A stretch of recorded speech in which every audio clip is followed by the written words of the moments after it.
भुसावळ शहरातील राष्ट्रीय महामार्ग क्रमांक 53वर बादशाह मोटरसमोर राखेच्या बल्गर चालकाने वाहनावरील नियंत्रण सुटल्याने एका 65 वर्षीय वृद्धाला जोरदार धडक दिल्याने 65 वर्षीय इसमाचा जागीच मृत्यू झाल्याची घटना आज 26 जुलै रोजी सायंकाळी 6:30 वाजेच्या सुमारास घडली आहे।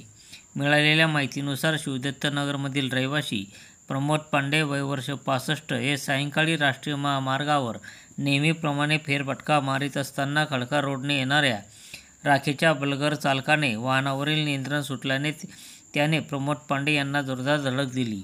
त्यात त्यांचा जागीच मृत्यू झाला।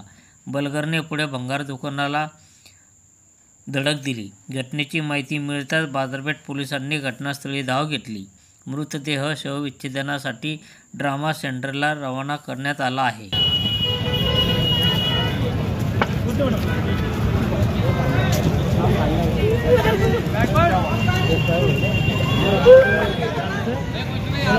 क्या हुआ?